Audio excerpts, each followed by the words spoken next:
We're talking about an assassination attempt on a U.S. president inside the White House. Now, the official story, the one you probably heard, is that it was a lone wolf. But what if that's not the whole picture? In this explainer, we're going to dig into some source material that paints a very different story, one where this attack might just be the opening shot in a much bigger, much more dangerous international game. So picture this, the White House Correspondents Dinner. It's this super prestigious event, right? The room is packed with all the heavy hitters, top politicians, journalists, you name it.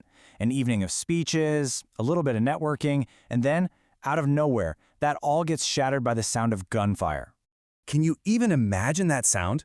One shot, then another, and another. Eyewitnesses say a total of 8 rounds were fired.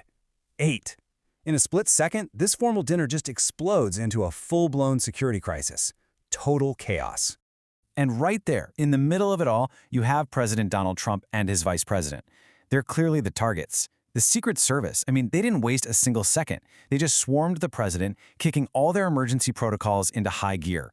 And the speed of that response, honestly, it was incredible. We're talking moments. It wasn't just the president who was secured. They got the whole line of succession that was in the room. Vice President Vance, Defense Secretary Hegseth, and Secretary of State Rubio. Just a masterclass in how that security detail operates under extreme pressure. Okay, so the leadership is safe. Now the immediate question, the only question that matters is, who did this? And the first story that starts to take shape points to one person, a single, isolated attacker. And this profile comes out pretty fast.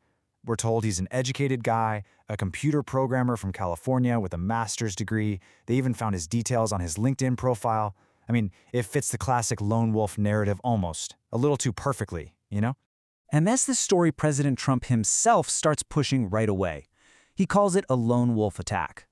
By putting that label on it, the administration is trying to frame this thing as just an isolated, random incident, and definitely not an act of war or some kind of foreign attack.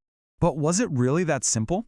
Well, the source material we're looking at here suggests this was anything but an isolated act. In fact, it points the finger straight at a longtime U.S. adversary, Iran. Yeah, despite that whole lone wolf label being pushed, suspicion almost immediately falls on Iran's really powerful Islamic Revolutionary Guard Corps, or the IRGC. So why them? Well, it's because something like this just doesn't happen in a vacuum. What really makes this theory stick is the timing. It's just wild. This attack happened right after those big peace talks in Islamabad completely fell apart. The U.S. actually refused to even send a team. And at the same time, Iran's Revolutionary Guard Corps was basically laughing at the whole peace process and openly threatening revenge for the recent death of their supreme leader. The context is everything here.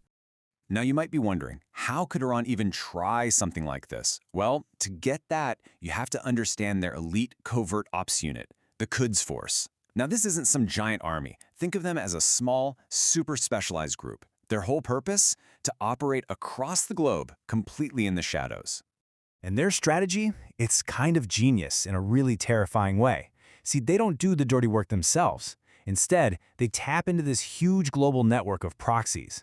We're talking jihadist groups, drug cartels, hired guns, anyone they can use to carry out their attacks. And what does this do? It gives them plausible deniability, which is a huge deal in this kind of warfare. If one of their proxies gets caught, Tehran can just throw up their hands and say, "Nope, wasn't us." Now I know what you might be thinking. This all sounds a little like a conspiracy theory, right? But the source material lays out a pretty chilling historical pattern of these exact kinds of proxy attacks. This isn't the first time something like this has happened.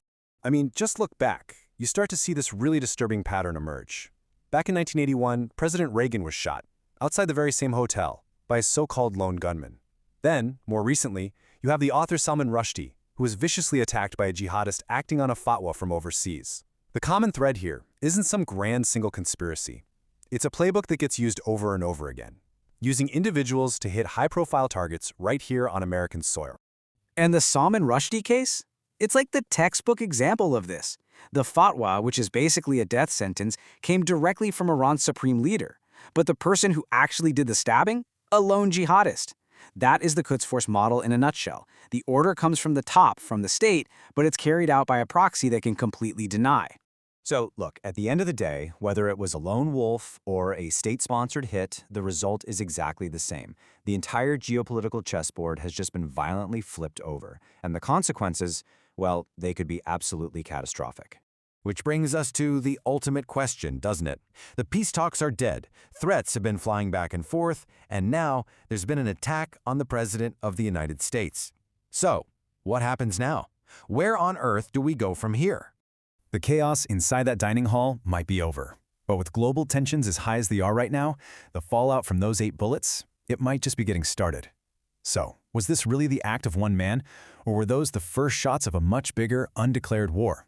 That's the question, and the answer is going to define everything that happens next.